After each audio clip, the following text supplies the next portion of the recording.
Hey everyone, I'm Sandra, a 28-year-old artist trying to carve out a life in the big city. Right now, I'm in my tiny studio apartment, surrounded by canvases and brushes, when my phone rings. It's my brother Michael, and I immediately know it can't be good news. Aunt Meredith's gone, Sandra. Heart attack. Just like that, my world shatters. Aunt Meredith wasn't just an aunt. She was my rock, my everything. When my parents were too caught up in their own chaos, she stepped in, becoming the mother I never had. I can still remember the first time she brought me to her antique shop. I was about 7, with scraped knees and messy pigtails. "This old chair has a story, Sandra," she would say, running her fingers over the worn wood of a Victorian piece. "Everything here does, just like you and me."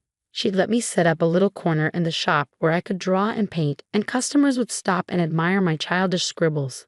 Aunt Meredith beamed with pride. "My little artist," she'd call me. As I grew up, the gap between me and my brothers, Michael, Thomas, and Daniel, widened. They never understood why Aunt Meredith and I were so close. They didn't see the hours we spent together, the way she encouraged my love for art while they were off doing their own thing. "Why don't you get a real job?" Thomas would sneer every time I mentioned my art. "Yeah, stop mooching off Aunt Meredith," Daniel would add. But Aunt Meredith always stood up for me. "Art is as real as it gets," she'd say. "Sandra's got a gift." Now, as I pack a small bag for her funeral, memories flood back.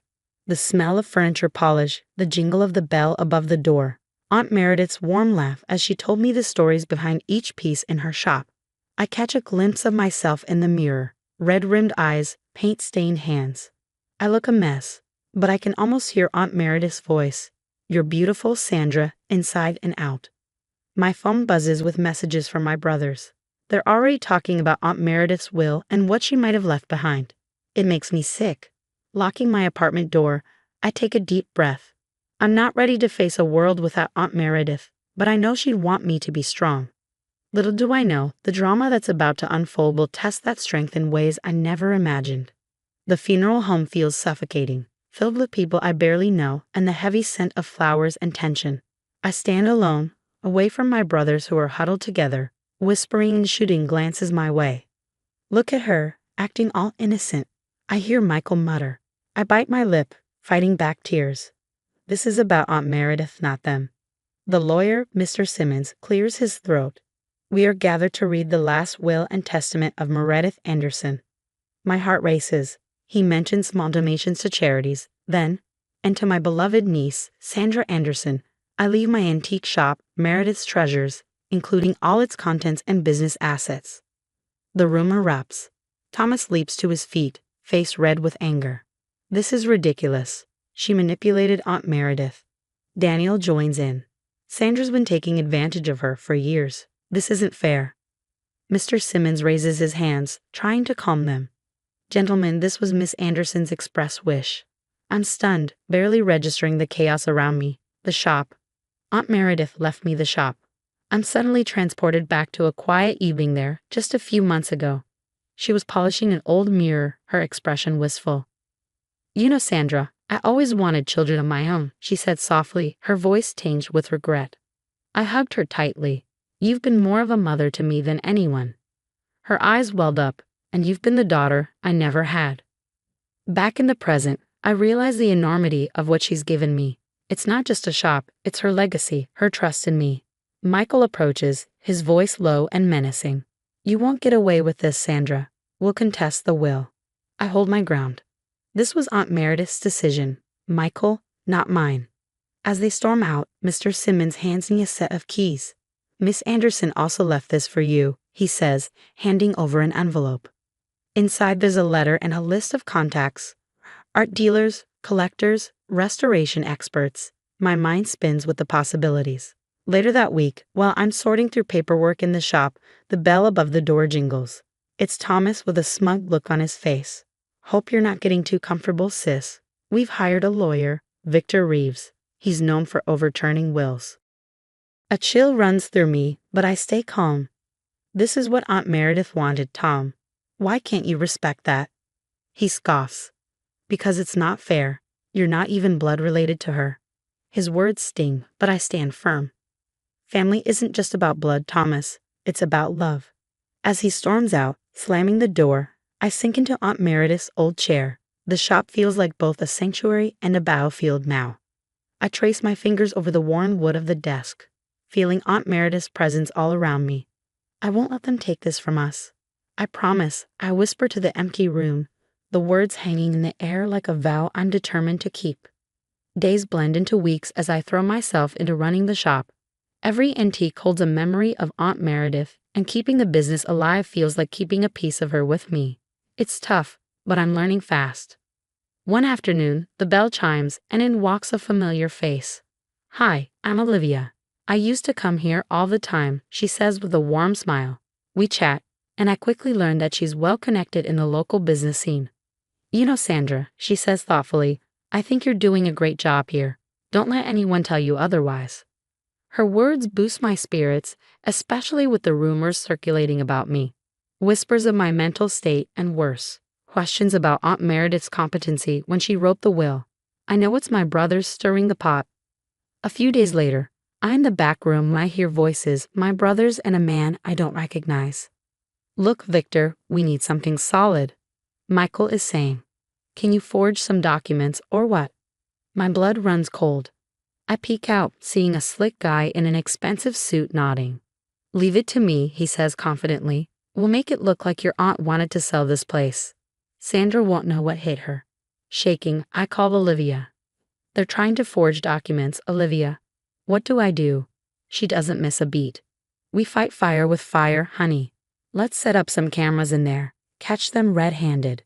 The next day, we install hidden cameras and voice recorders throughout the shop. It feels wrong, sneaky, but I'm desperate. A week passes, and as I review the footage, I strike gold. Thomas and Daniel are in the shop after hours, planting forged papers in Aunt Meredith's old desk. "Julie's going to freak when she finds these," Daniel says, laughing. "Yeah, poor, unstable Sandra," Thomas adds. "Can't handle running a business. It's for her own good, really." I feel sick, but at least now I have proof. The next day, they spring their trap. All three brothers show up, their faces etched with fake concern. "Sandra, we need to talk," Michael starts. "We're worried about you," Thomas chimes in, his voice dripping with false sympathy. "Yeah, sis, you're not sleeping, you're barely eating. This shop is too much for you." I play along, curious to see how far they'll go. "What are you saying?" Daniel pulls out some papers. "We found these in Aunt Meredith's desk. She was planning to sell the shop, Sandra. She knew it would be too much for you." I take the papers, my hands steady despite my racing heart. "Oh really? That's interesting." They exchange triumphant glances, thinking they've won. "You know," I say casually, "it's funny you should mention these papers, because I have something to show you too." I pull out my laptop and play the footage of them planting the documents, their faces drain of color. You recorded us?" Michael sputters. I stand tall, feeling Aunt Meredith's strength surge through me. "You bet I did. Now you have two choices. You can walk away and never bother me or this shop again, or I can take this to the police. Your call." They storm out, hurling threats and insults, but for the first time since Aunt Meredith died, I feel truly in control. As I lock up the shop that night, I whisper to the quiet room, "We did it, Aunt Meredith. We protected your legacy." The battle's not over. I know that, but I'm ready for whatever comes next. Julie Anderson isn't backing down. A few days later, I'm sitting in a cozy cafe with Olivia and her friend, Detective Mia Thompson. My hands tremble slightly as I push play on the recordings. Their faces grow grim as they listen. "This is serious, Sandra," Mia says, her brow furrowed. "I can't officially investigate, but I'll look into it discreetly." Olivia squeezes my hand. "We've got your back, Honorable." Over the next few weeks, I pour myself into the shop while Mia digs deeper. One afternoon, she calls with news. "This Victor Reeves character, he's got a history of shady dealings, nearly got disbarred twice." I feel a mix of vindication and disgust. "Thanks, Mia. This helps a lot." Meanwhile, Olivia's been busy too. She introduces me to Jonathan, a respected art dealer. "Sandra, your work is extraordinary," he says, examining my paintings. "How about we organize an exhibition?" The exhibition is a whirlwind of preparation and nerves, but it's a massive success. As I bask in the afterglow, I overhear a conversation that chills me to the bone. Yeah, the auction for Meredith's treasures is set for next week. Michael's voice drifts over. Panic surges through me. I immediately call Mia, who reassures me she'll be there. The day of the auction arrives, and I'm a bundle of nerves. I watch as my brothers strut in with Victor Reeves, smug and confident. They freeze when they see me. What are you doing here, Sandra? Thomas spits, venom in his voice. Before I can respond, Mia walks in, flanked by two officers. Gentlemen, I think we need to talk, she says calmly. What follows is a blur. Accusations, evidence, and rapidly paling faces. Victor Reeves tries to make a break for it, but he's quickly apprehended. You're facing disbarment and potential criminal charges, Mr. Reeves, Mia states coldly. My brothers stand shell-shocked. Michael's phone rings. It's his boss, firing him on the spot. Thomas's wife storms in, engagement ring in hand, and throws it at him before storming out. Daniel frantically tries to contact his business partners, but it's too late. They've already cut ties. As the dust settles, I feel a strange mix of sadness and relief. It's over, I whisper to myself. In the months that follow, I pour my heart into transforming the shop. Meredith's Treasures becomes a unique blend of an antique shop and an art gallery where my own work hangs alongside carefully curated pieces, each with a story to tell. 1 year later, I'm arranging a new exhibition when my phone buzzes. It's Michael. Sandra, please. We were wrong. Can't we talk?